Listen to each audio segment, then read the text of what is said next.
Bien-aimé, bonjour, bonjour. Vous allez bien? Ça me fait du bien de savoir que vous êtes là. Moi aussi, je vais bien. Si on peut prier, parce on va partager un peu. Merci Seigneur, nous te rendons grâce parce que tu permets à ce moment précis, que mon frère et ma soeur puissent suivre ce message. Bénis-le. Et tout ce qu'il te présentera comme difficulté, exauce-le au nom de Jésus-Christ. Amen. Bien, on est là. Aujourd'hui, on sera avec un autre thème. La délivrance du corps, de l'esprit et de l'âme. Ouais, c'est important. Parce que souvent nous enseignons toujours sur la délivrance. La délivrance, avec beaucoup d'histoires. Mais il y a des petites choses que nous passons inaperçues. Pourtant c'est très important. La délivrance en soi, c'est pas le fait de voir quelqu'un tomber dans l'église. Vous priez, vous imposez la main et la personne tombe. Vous dites, bon, elle est délivrée. Non, ce n'est qu'une étape. La délivrance, ce n'est pas le fait que quelqu'un pousse des cris, tout ça. Non, là, on délivre. Non, c'est une étape. C'est vrai, ce n'est pas une délivrance complète. Mais le mal, c'est que nous nous arrêtons à ça. Au lieu de continuer, nous faisons en partie. Et pourtant, la créature humaine est tripartite. Il y a ce corps, il y a le cœur, il y a l'âme. Très important. Et donc, pour que l'homme soit complètement délivré, son corps doit être impacté, son cœur doit être impacté et son âme. Je ne sais pas si on s'est fait comprendre. Alors, si nous devons parler du corps, nous serons dans le livre de Genèse, chapitre 3, verset 19. Vous pouvez lire et après la lecture, vous comprendrez que nous sommes poussière et nous allons retourner à la poussière. C'est le mot important que je devais relever là-bas. Nous sommes une poussière et nous retournerons à la poussière.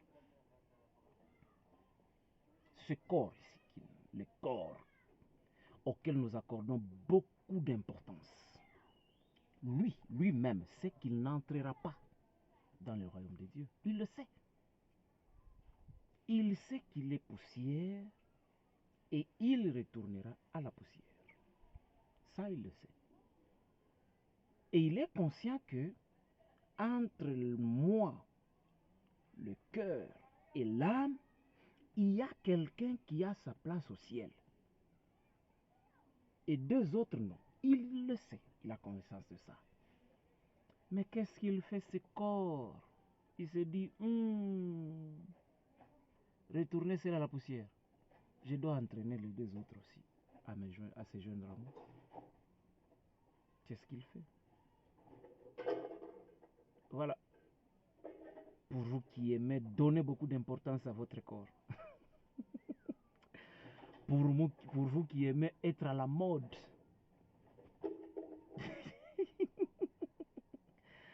Ce corps-là dont vous faites allusion est poussière et retournera à la poussière.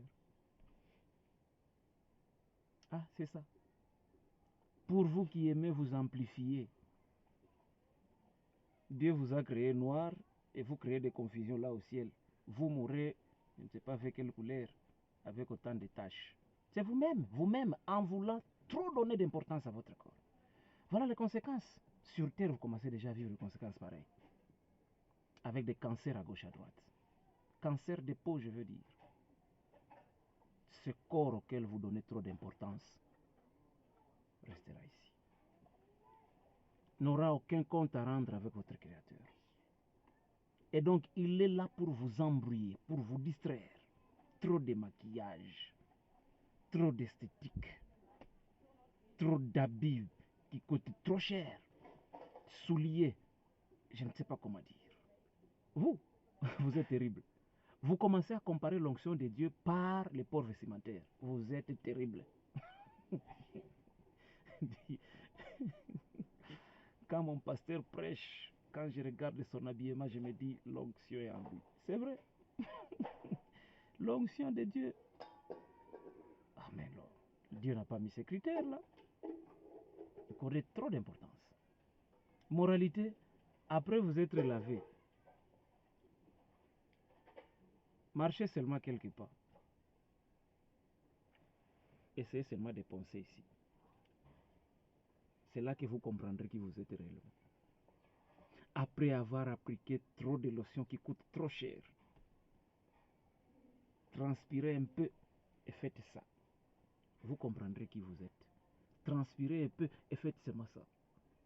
Regardez votre doigt. Vous comprendrez qui vous êtes. Transpirez seulement un peu et faites seulement comme ça. Et vous saurez qui vous êtes. Pourquoi accorder trop d'importance à cette chair? Ce corps qui est une poussière. Pourquoi? Vous rendez la tâche difficile vous-même. Ce corps est poussière et retournera à la poussière. Aujourd'hui, j'aimerais que vous puissiez comprendre ça.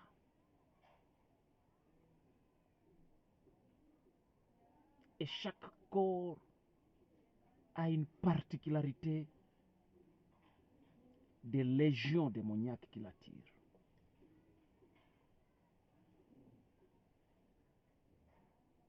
De par la convoitise. C'est compliqué. C'est compliqué, bien aimé. Je voulais seulement vous relever ça. Et vous dire que ce corps que vous avez a sa manière de travailler. Comment il travaille? À lui seul, il ne peut rien faire. Mais il utilise vos organes. Il utilise la vue pour voir les rondelles de femmes et récupérer cette information amenée dans votre hypophyse pour que ces derniers vous conduisent dans l'adultère. Ah oui, il ne travaille pas seul. Il a ses policiers. Et ces policiers ne sont autres que le sens que Dieu vous a donné. Il utilise les oreilles. Quand vous entendez une musique pour la première fois, vous dites, ah, ça c'est obscène. Ça, non, non, non, non, non, non, non. À force d'écouter la même musique, il vous influence.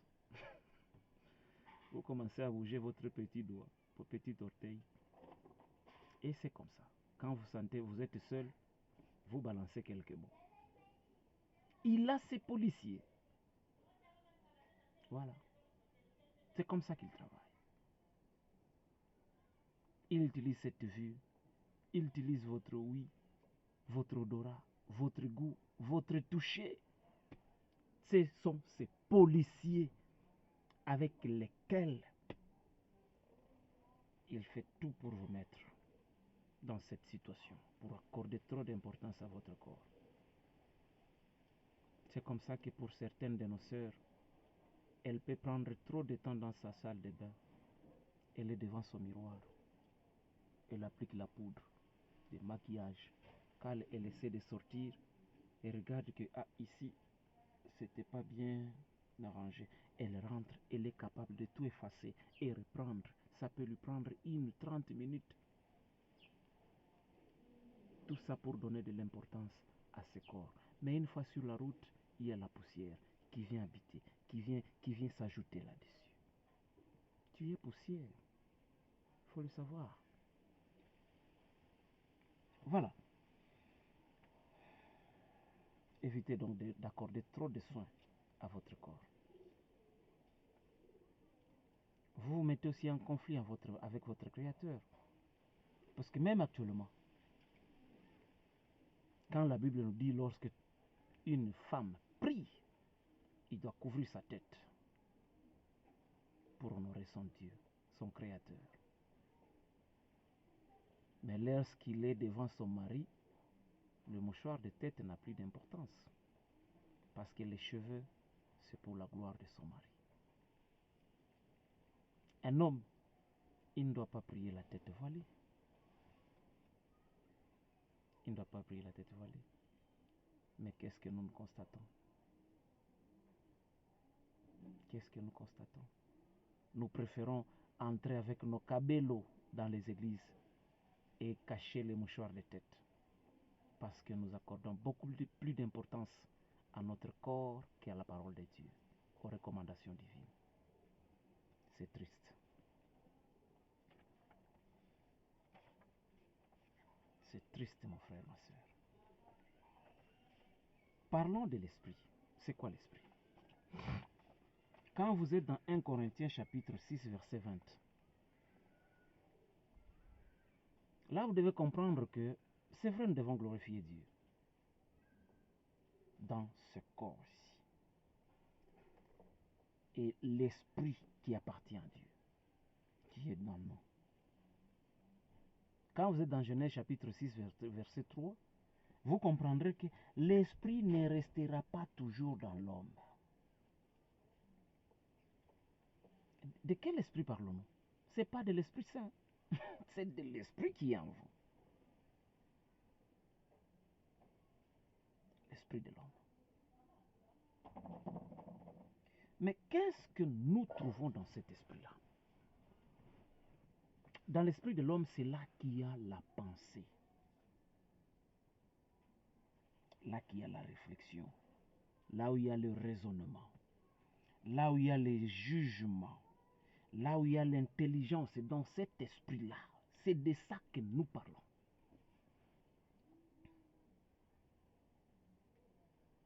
Le corps a les 5 sens. La vue, tout. L'esprit, lui, loge la pensée, l'intelligence, la réflexion. Et vous comprenez que lorsque vous faites un mariage entre un corps et un esprit, vous avez un résultat qui vous attend. Parce que la vue peut activer quelque chose et la pensée de l'esprit lui dit j'agrée ou je ne suis pas en harmonie avec cette pensée, avec cette vision-là. Mais quand c'est devenu trop familier, tout ce que le corps donne à l'esprit, l'esprit accepte et il entre en danse. Mais au jour des conséquences, ce n'est plus le cœur qui va souffrir, ce n'est plus l'esprit, permettez-moi, mais c'est le corps. Parce qu'à supposer que par la vue, j'ai été attiré par une femme. Je sors, je couche avec elle. Et comme récompense, elle me donne la maladie. Je suis séropositif. Le résultat, je commence à faner. Je deviens très malade. Maintenant, l'esprit là active la pensée, dit bon, pensez, demande d'abord au goût. Si je peux manger un peu les oseilles, si je peux manger un peu les gombos, si je peux manger un peu les poissons frais.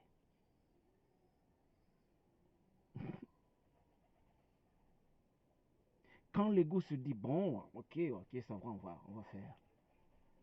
Et quand ça rentre, une autre partie de l'esprit, le jugement dit non, moi je n'accepte pas ça, je ne mange pas. S'il essaie de mettre dans sa bouche, il va renvoyer ça. Qui souffre? Le corps, hein? Sur qui tu as mis trop d'importance, n'est-ce pas? Très bien. Maintenant, voilà comment l'esprit agit aussi.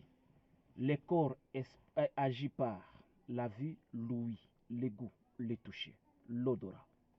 Mais l'esprit, lui, a ses policiers, la pensée, la réflexion, le raisonnement, le jugement, l'intelligence. Je vais être un peu rapide parce que à la prochaine, je viendrai pour m'attarder sur chaque aspect. C'est pour que nous puissions comprendre c'est quoi la délivrance du corps, de l'esprit et de l'âme. On a essayé de relever seulement le 5, disons le champ d'action de ces deux. Le corps a son champ d'action. L'esprit a son champ d'action. Maintenant, nous sommes sur l'âme. L'âme, c'est quoi?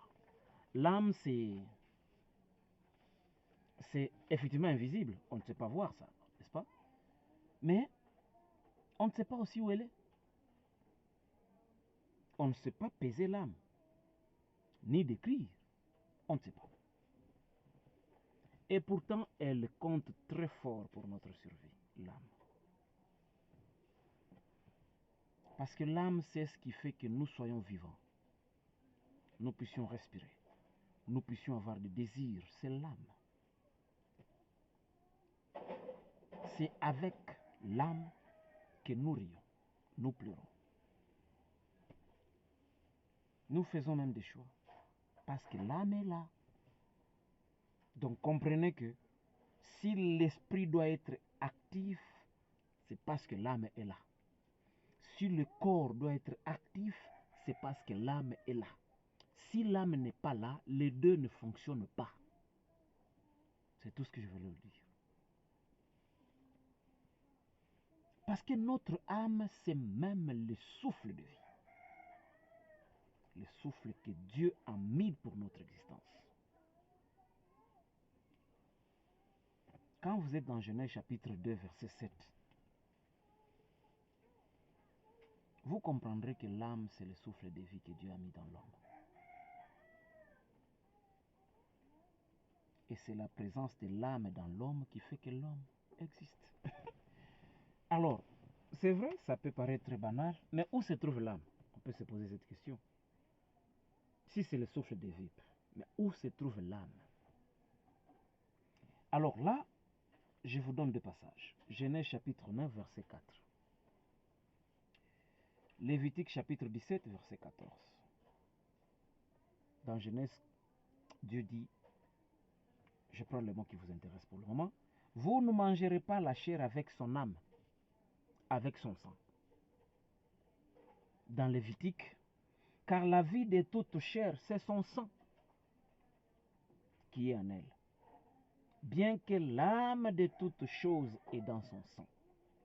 Cette âme n'est pas visible, mais ce que nous voyons, c'est le sang. Et donc, l'âme est où? Dans le sang.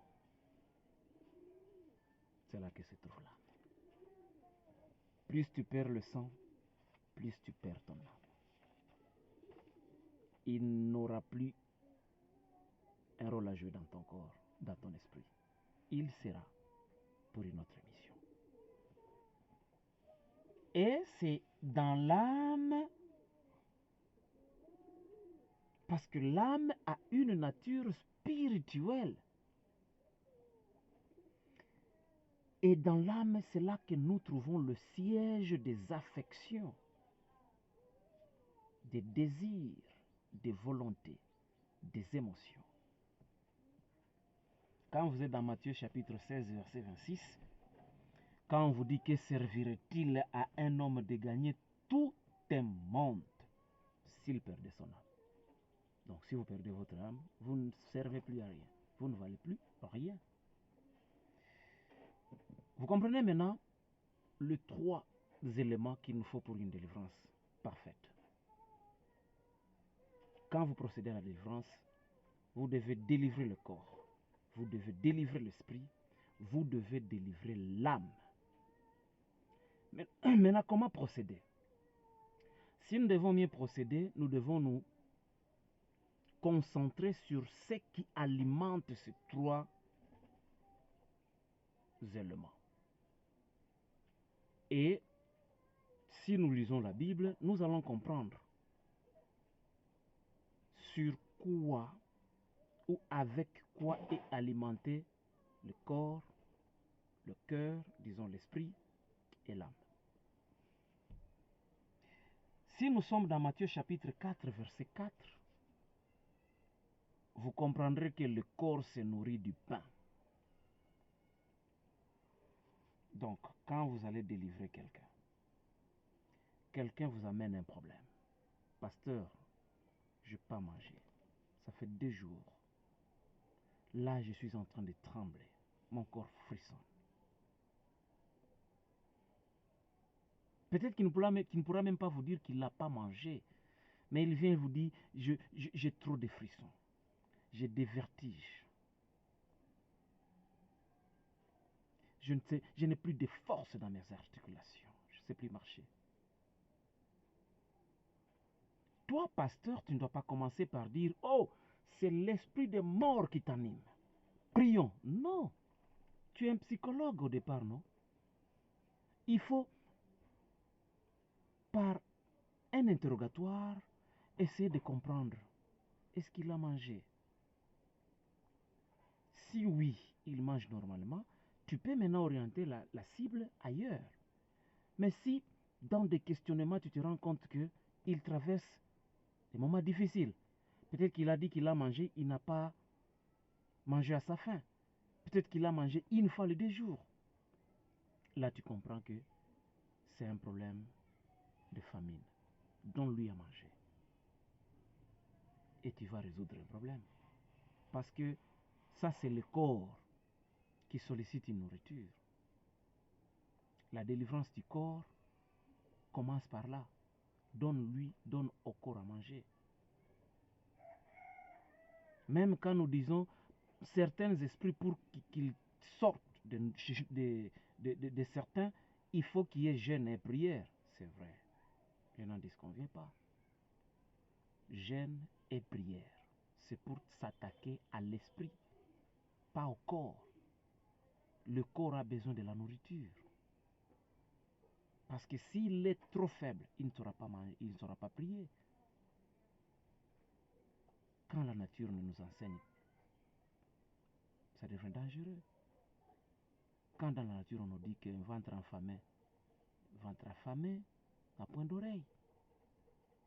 Mais si tu veux vraiment, si tu as le souci de délivrer quelqu'un, c'est juste un conseil dans la procédure. Renseigne-toi, toi qui es un psychologue, tu es son père, demande-toi s'il a mangé, s'il n'a pas mangé. Donne-lui quelque chose. Quand il mange, ses organes reprennent forme, il peut avoir le courage de vous dire tout ce qu'il ne devait pas te dire. Oui, il peut te dire, et ça peut t'orienter, même dans ta façon de procéder, pour sa délivrance complète. Bon, je m'excuse si j'ai offensé certains, mais c'est ça, ce que je vous dis, c'est la vérité. Matthieu 4,4, le corps se nourrit du pain. 1 Corinthiens chapitre 14, verset 14. Là, quand vous lisez, vous comprendrez que l'esprit se nourrit de la prière. Oui. Certains esprits, pour quitter, il faut jeûner et prier. Ah, on prie parce que c'est l'esprit, la nourriture de l'esprit, c'est la prière. Il faut prier chaque fois pour que votre esprit demeure actif. Qu'il ne flashe pas au corps des informations biaisées. Il faut prier. Il faut vous protéger. La prière sans cesse. Vous comprenez? Quand vous êtes dans Jacques chapitre 1 verset 21, on vous dit que l'âme maintenant, l'âme, se nourrit de la parole. L'âme se nourrit de la parole. Donc vous avez le corps qui se nourrit du pain. L'esprit qui se nourrit de la prière. Et l'âme qui se nourrit de la parole, vous avez un homme complet. Si vous devez procéder à la délivrance de cette personne, d'abord, commencez par assurer son manger. Vous rendre compte s'il a de quoi mettre sous la dent. S'il n'a pas ça, madame peut faire un petit quelque chose pour lui. Si c'est à l'église, vous pouvez envoyer un diacre, il va payer un sucré et un petit biscuit. Ça peut l'aider. Et pendant ce temps, vous avez résolu un problème concernant les corps. Vous devez maintenant vous attaquer au cœur. Au cœur, c'est là que vous imposez la prière. Plus vous priez et l'esprit est en train d'être vivifié. Son esprit est en train de reprendre forme. Après avoir fini avec cette étape, commencez avec la parole. Donnez-lui la parole qu'il faut pour que la délivrance soit complète. Enseignez-lui. Exhorte-lui. Et là, vous aurez accompli une tâche noble.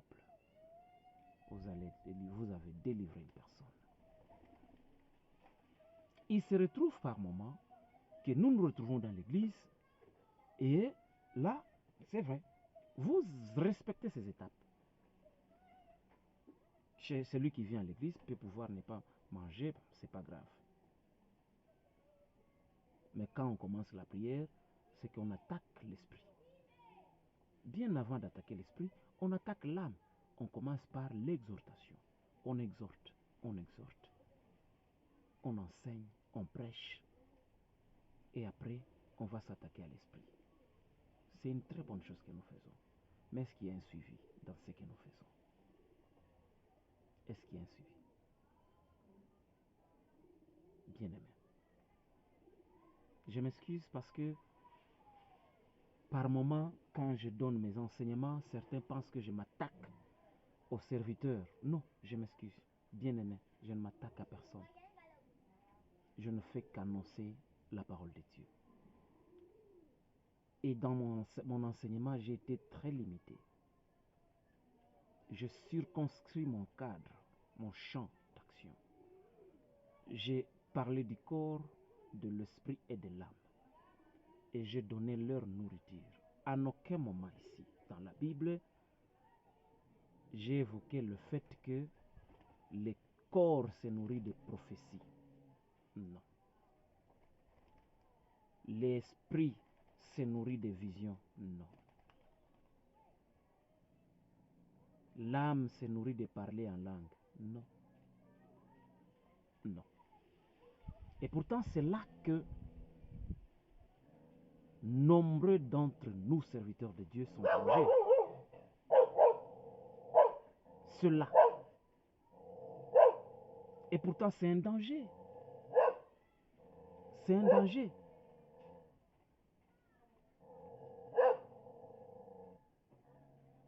Vous constaterez avec moi que dans des assemblées où on prêche la parole de Dieu, on prêche la vraie parole, il y a peu de gens qui y entrent. Il y a peu. Parce que, au dernier jour, comme le dit la Bible, les gens auront des démangeaisons. Ils sont capables de se fabriquer eux-mêmes leurs serviteurs, leurs évangélistes, leurs pasteurs. Ils seront capables. On ne vous condamne pas parce que c'est la Bible qui le dit. Les gens actuellement sont dans les sensationnels. Recevez. Dieu me dit. Ton père est sorcier. C'est ta maman qui a bloqué ça. Les gens aiment ça. Et pourtant, ça n'édifie en rien ton esprit, ton âme et même ton corps. Tu veux être dans le spectacle? Eh bien, libre à toi, tu as le choix. Quand dans Deutéronome, on nous dit que Dieu a mis devant nous le ciel et la terre comme témoin. Au moins, tu auras entendu et compris ce message. C'est maintenant qu'il faut te ressaisir. Rejoins la parole de Dieu, qui est la nourriture de ton âme. Rejoins ça. Évite les prières qui créent l'inimitié entre les familles, qui créent des divisions entre les familles. Vous êtes dans une prière où on ne voit que le mal de votre frère, de votre sœur. Et pourtant, un serviteur de Dieu, lorsqu'il déniche un problème, un mal, même un problème de sorcellerie comme on veut tant le vanter, votre rôle c'est d'appeler la concernée dans votre bureau et vous partagez avec et vous mettrez fin à cette hémorragie. Pourquoi vouloir du spectacle? Pourquoi? Dieu m'a dit, et toi là, Dieu m'a dit, je vais les noter, tu es habillé en tel. Tout ça pour quelle fin? Quelle est son importance par rapport à notre corps, par rapport à notre esprit, par rapport à notre âme? Ah, mais seulement j'ai compris quelque chose. Vous voulez trop les sensationnels parce que vous êtes conscient. Et vous, et leur corps, vous aurez le même sort parce que vous n'allez pas hériter. Alors, faisons tout. Comme le corps a ses ambitions, il se dit non, moi je vais tout faire pour partir avec l'âme et l'esprit. Vous aussi, vous vous dites non, nous aussi, comme on est dans ces situations ici, nous allons tout faire pour partir avec beaucoup de gens. C'est comme ça que plusieurs d'entre vous qui étaient charlatans hier, qui étaient magiciens, qui étaient 3 points de guillemets, sont devenus des prophètes, n'est-ce pas? Est-ce que je mens? Je ne m'attaque pas à vous, mais je pose seulement une question. Est-ce que c'est un mensonge que je suis en train de dire? Que Dieu bénisse tous les vrais serviteurs de Dieu, tous ceux qui le servent en âme et conscience, avec crainte et tremblement. Que Dieu bénisse chaque serviteur et servante de Dieu qui sert Dieu avec crainte, qui n'a jamais touché au fétiche. Que Dieu bénisse tous serviteurs et servantes de Dieu qui prêchent la parole de Dieu avec l'influence du Saint-Esprit. Que celui qui modère une prière avec l'influence du Saint-Esprit. Que celui qui prend soin, tous ces bergers-là, qui prend soin de ses brebis. Que Dieu le bénisse. Mais à vous, mes frères, mes sœurs, qui êtes dans les sensationnels, c'est maintenant qu'il faut revenir à Christ. S'il vous plaît. S'il vous plaît. N'oubliez pas que notre Dieu est celui qui s'élève toujours le dernier. Je ne voulais pas que demain, vous puissiez vivre la honte. C'est maintenant qu'il faut vous repentir. Vous avez conduit plusieurs corps, plusieurs esprits et plusieurs âmes dans l'abîme, dans l'enfer, vous-même. Au lieu de donner la parole à l'âme, vous vous êtes vanté à l'âme de votre fidèle. Au lieu de donner la prière à l'esprit, vous avez donné à l'esprit la haine de son frère et de sa sœur. Au lieu de donner la vraie nourriture au corps, vous avez dit au corps, Dieu ne regarde pas ce corps-là, il regarde l'intérieur. Tu peux t'habiller comme tu veux. Et maintenant, qu'est-ce que nous voyons dans nos églises? Nos jeunes sœurs entrent avec des collants, avec des habits qui les collent. Et pourtant, il est dit dans la Bible, quand tu loues ton Dieu, quand tu l'adores, faites en sorte que ton corps ne soit pas l'objet de chute de celui qui est à tes côtés. Ah oui, tu as des rondelles et tu es devant là, alléluia, alléluia. Tu les fais bouger alors que tu es conscient que derrière toi il y a un frère.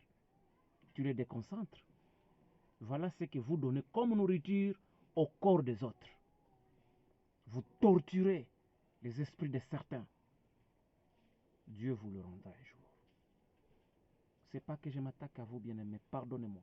Mais j'invite tous ceux qui sont dans cette voie de rejoindre la voie obligée de notre Seigneur Jésus-Christ. Prêchons la parole. Dieu n'est pas dans les sensationnels. Dieu n'est pas dans les guérisons et miracles que vous organisez. Alors que lui-même, quand il le faisait, il ne s'y attendait même pas. Mais vous, c'est terrible. Vous mettez vos affiches là avec vos photos. Vous ne prêchez plus Christ. C'est vous-même que vous prêchez maintenant votre personnalité. Campagne d'évangélisation. Il y aura des guérisons miracles. Les aveugles vont voir. En bon? Avec quel pouvoir? Vous étiez dans la prière et Dieu vous dit, organisez des jours de prière, je vais accorder la vie aux aveugles. Et l'affiche là avec votre photo. Je ne sais pas, tout dépend des doctrines. Moi je suis contre. Bien aimé, je suis contre. Prêchons Christ. Ne nous prêchons pas. Prêchons Christ. Cessons avec les cultes de personnalité. S'il vous plaît. Et c'est comme ça que nous faisons traîner beaucoup de gens dans nos églises qui ne sont pas en réalité délivrés. Culte de délivrance aujourd'hui. Encore que les cultes de délivrance n'existaient pas. Assemblée de délivrance. Réunion de délivrance. Vous verrez la même personne qui est tombée lundi, c'est la même personne qui tombera mardi. C'est cette même personne qui tombera mercredi, la même personne tombera jeudi. Vendredi, ça sera pareil, samedi, demain. Et le dimanche, dans les cultes, maintenant de notre Dieu, il va encore tomber. Et pourtant, il a été délivré lundi, mardi, mercredi, jeudi, vendredi et samedi. Seulement parce que vous voulez trop les sensationnels. Revenez en vous-même. Prêchez la parole de Dieu. Accordez à l'esprit de nos frères et sœurs une bonne prière. Accordez à leur corps une bonne nourriture. Accordez à leur âme la parole du temps. Et vous ferez un grand travail. Que Dieu vous bénisse. Bien-aimés, soyez bénis de là où vous êtes. Je sais que l'un ou l'autre s'est retrouvé dans une situation pareille. Dans une église pareille. Je ne vous dis pas de fuir votre église. Non. Je ne vous dis pas d'haïr votre pasteur. Non. Mais je vous dis, vous, qui êtes capable, avec un peu de foi, vous pouvez changer des choses. Parce que la vraie délivrance commence par votre propre déclaration. Commencez à déclarer. Vous êtes dans une église. Ne soyez pas pressés à amener vos têtes là pour qu'on impose les mains. Il faut faire des déclarations, non? Et dit, tel pasteur, moi je ne le juge pas, moi je ne le connais pas. Mais s'il veut imposer sa main sur ma tête, s'il vient de toi, qu'il impose et tout ce qu'il dira, je dirai ainsi dit l'Éternel. Mais s'il n'est pas avec toi, il a déjà mélangé avec des choses, s'il ose poser sa main sur ma tête, que quelque chose se fasse instantanément. Et pour qu'il sache que je suis ton serviteur et ta servante. Voilà. Même devant la chair là, s'il prêche, vous êtes là, c'est comme ça qu'on va commencer à procéder. Vous intercédez, vous dites, si ça vient de toi, qu'il continue. Si ça ne vient pas de toi, qu'il arrête le message. Et vous aurez des preuves, des éléments comme ça, qui peuvent assurer votre foi. Vous verrez qu'un jour, Dieu va vous convaincre d'aller rencontrer votre berger, ou un ancien, ou un diacre qui exerce ce ministère-là. Et vous lui direz tout ce que Dieu vous demandera de faire. S'il est de Dieu, il va se repentir. S'il n'est pas de Dieu, il va s'entêter. Et là, laissez-lui.